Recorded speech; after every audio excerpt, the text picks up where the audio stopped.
जुगो जुग अटल चौर तक सतर दे मालिक बाणी गुरु गुरु है बाणी विच बाणी अमृत सारे गुरबाणी कहे सेवक जिन मानै प्रतख गुरु निस्तारे धन धन साहब श्री गुरु नानक साहब जी कल युगां दे करता करता सतगुरां दी हजूरी विच जुड़ बैठी गुरु रूप खालसा सत संग जीओ वड भागे हो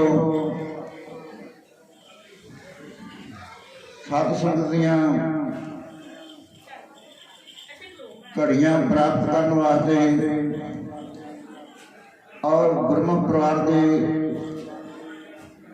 ग्रह दियां रौनकां निधान वास्ते आप सतगुरां की हजूरी में जुड़ बैठे हो। परसों के रोज तो साडे सत्कारे जो स्वर्गवासी सरदार साधु सिंह साहब जी और उन्होंने धर्म पत्नी स्वर्गवासी ज्ञान कौर जी धर्म कौर जी सरदार करण सिंह जी उन्होंने धर्म पत्नी स्वर्गवासी ज्ञान कौर जी तिन्हां दे बेटे स्वर्गवासी सरदार अमीर सिंह साहब जी और सरदार गुरलोक सिंह साहब जी सरदार परमजीत सिंह साहब जी सरदार चंद सिंह साहब जी सरदार कृपाल सिंह साहब जी और सरदार प्रेम सिंह जी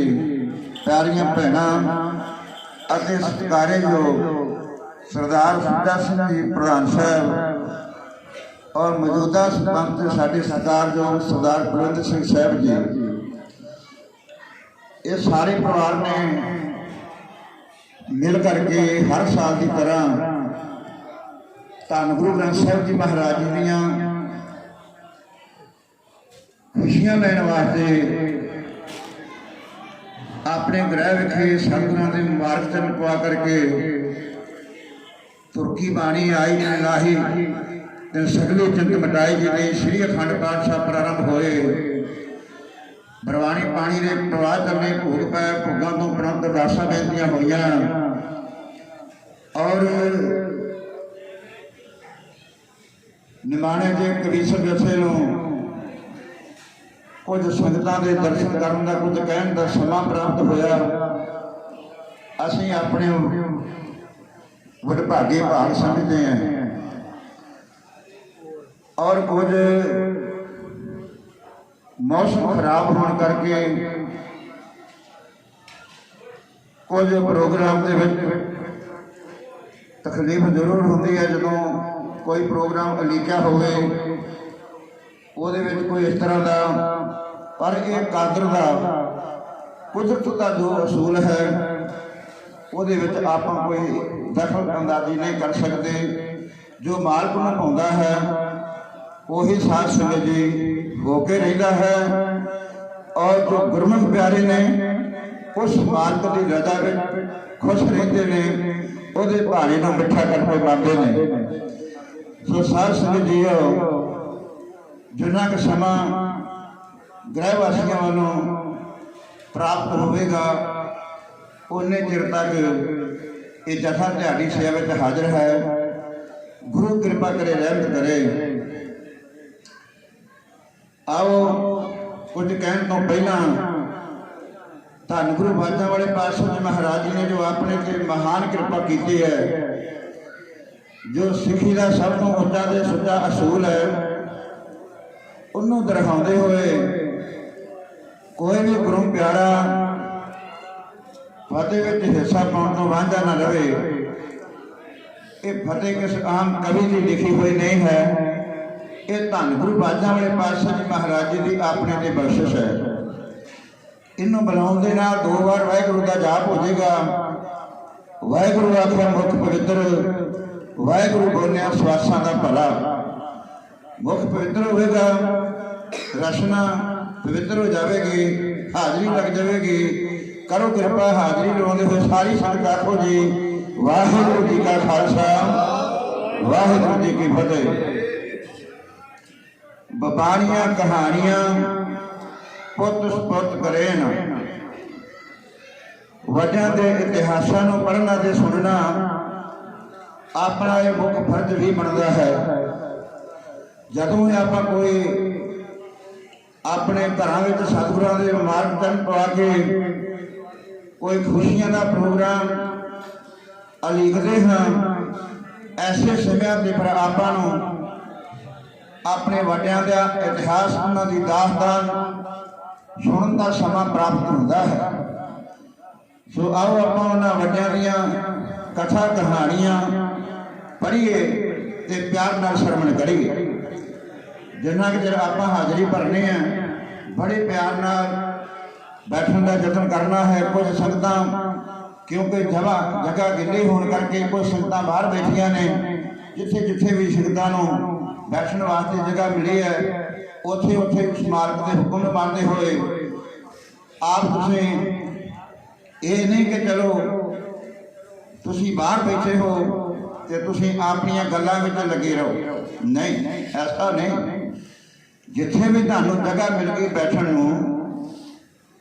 और ठीक है, पर तुहाडी सुरत जिहड़ी आ तुहाडा ध्यान जिहड़ा है वो धन गुरु ग्रंथ साहिब जी महाराज जी सच्चे पातशाह दे विच होना चाहिए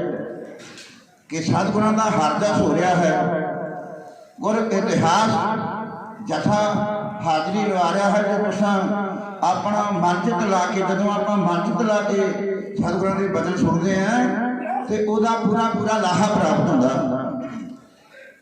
आओ एक बार सारी संगत गज के आखो नानक नाम चढ़दी कला तेरे भाने सरबत दा भला। ये गुरु प्यार ये परिवार बहुत सिੱਖੀ ਦੇ ਨਾਲ जुड़िया होया है। मेरे बेटा काका जतिंदर सिंह जो तुहाडे नगर के ग्रंथी साहिबान ने मैनू कहते सत्कारे जो सरदार करम सिंह साहब जी जेड़े 20वीं सदी के जरनैल और संत बाबा भिंडरां वाले उन्होंने बहुत ही और प्यारे सेवक ने उन्होंने गाथा सुन के निहाल होते हैं, क्योंकि कुछ अंदर दियां तरंगां होंदियां ने जिन्हां दे नाल जुड़ियां होंदियां ने और वो महान जरनैल होए ने और जिन्हां ने एक सुती हुए कौम नूं दोबारा जगा के रख दिता। कवि ने चार लाइनां लिखियां, कहंदा साडा मुੱਢੋਂ इतिहास दसदा है जब सामने खालसे झुकदे ना वो कठ सह के मंजिलां नूं मार लेंदे, कदे किसे दे रोकियां रुकदे ना। एक कौमी निशान जो खालसे दा ये शहीदां दे रूह दीयां नालियां ने वो जोतां उन्हां दी जगह ते जगदियां ने जिन्हां धर्म लई चलदियां बालियां ने, जिहड़े कौम वास्ते धर्म वास्ते देश की खातिर कुछ कर जाते हैं उन्हों का रही दुनिया तक ना रोशन हो जाता है। उन्हों का इतिहास सुनहरी अखर हमेशा चमकता रहता है। उस मर्द ने जो कुछ संसार किया साथ संगनी आप परिताप जानते हो। जिन्होंने कोई सिक्खी की गल की है और सिक्खी नूं ऊपर चुकने वाली गल की है, वो मौके की सरकार जो दिल्ली तखत है वो अज ने पिछले तो लैके इतिहास पढ़ के देख लो वो सिखां दे नाल त्रोही कमाती रही है। जदों धन गुरु ग्रंथ साहिब जी महाराज जी दीयां बेनतियां होईयां उन्हां समयां विच इस महान जरनैल ने आवाज उठाई और साध संगत जी जदों वेख्या कि हुण काम ढिले हथी वैरी सूत आउणा मुश्किल है ते उदों फिर संतां ने सिੱਖੀ का प्रचार किया और उस महान जरनैल का प्रचार जिहड़ा भी नौजवान ਜਿਹੜਾ ਵੀ ਬਜ਼ੁਰਗ ਸੁਣ ਲੈਂਦਾ ਇਹ ਸਾਧ ਸੰਗਤ ਜੀ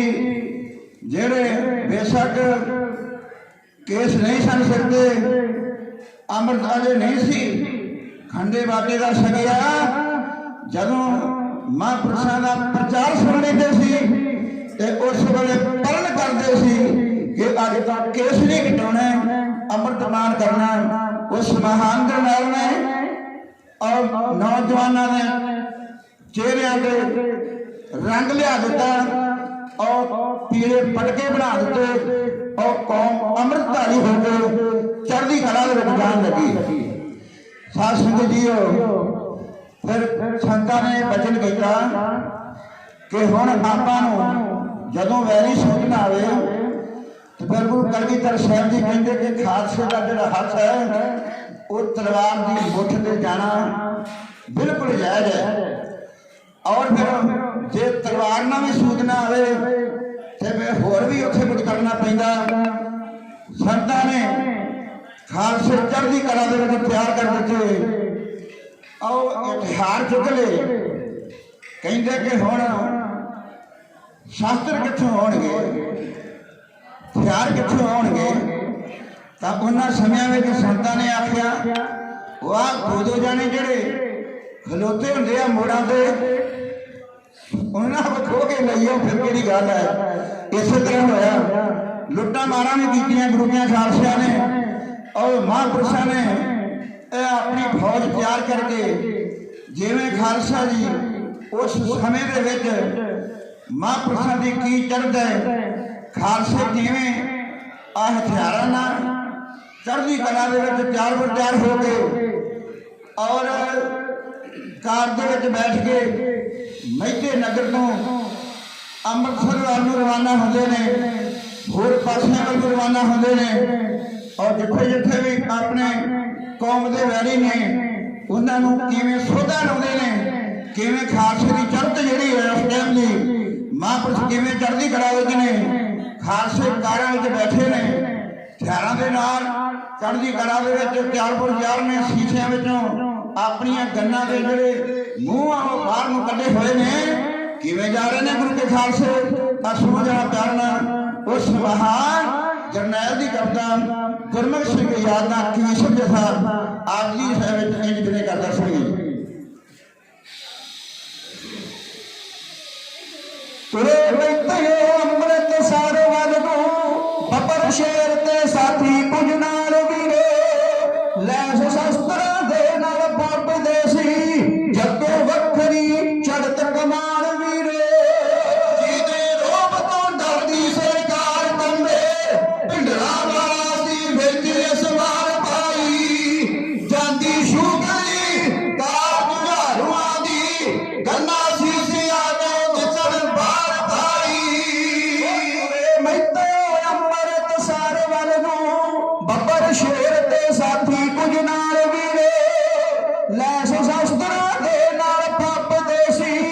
जगो बखरी चढ़त कमान वीरे, जीते रोब तो डरदी सरकार कंबे पिंडरा वासी विच सवार भाई, जांदी शुगली कार जुझारुआं दी गन्ना शीशियां जो दिसण बार भाई। उच्चा कद ते लंबियां हन बावां, उच्चा कद ते लंबियां हन बावां, अग जोश दी नानक भड़कदी है, तकड़े हाकमां दा संग प्यास सुता बिजली मौत दी उन्हां सिर धड़कदी है।